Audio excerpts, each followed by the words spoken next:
Hello বন্ধুরা, IPL 2026-এর আরও একটি রুদ্ধশ্বাস ম্যাচ নিয়ে চলে এসেছি আমরা। গুজরাট টাইটান্স বনাম রয়্যাল চ্যালেঞ্জার্স বেঙ্গালুরু। আইপিএলের 42 নম্বর ম্যাচে আজ গুজরাটের ঘরের মাঠ আহমেদাবাদে এক দাপুটে পারফরমেন্স দেখলাম আমরা। চলুন মাত্র 2 মিনিটে দেখে নিই আজকের ম্যাচের পুরো হাইলাইটস। টস জিতে গুজরাট অধিনায়ক প্রথমে বোলিং করার সিদ্ধান্ত নেন। প্রথমে ব্যাট করতে নেমে আরসিবির শুরুটা বেশ আগ্রাসী ছিল। বিরাট কোহলি মাত্র 13 বলে 28 রানের একটি ঝড়ো ইনিংস খেলেন।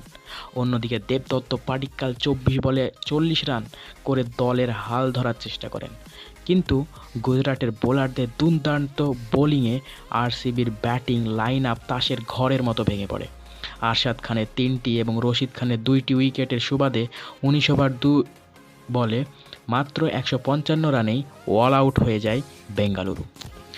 56 রানের সহজ টার্গেট তাড়া করতে নেমে শুরু থেকেই ঝড় তোলে গুজরাট টাইটান্স। শুভমান গিল মাত্র 18 বলে 43 রান এবং জস বাটলার 19 বলে 39 রান করে ম্যাচটি কার্যত একপেশে করে দেন।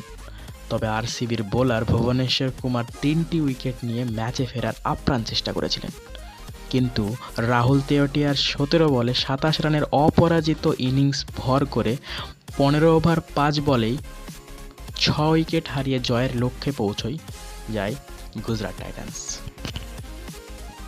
25 বল বাকি থাকতেই 4 উইকেটের এই দুর্দান্ত জয় পয়েন্ট টেবিলে গুজরাটকে অনেকটা এগিয়ে দিল।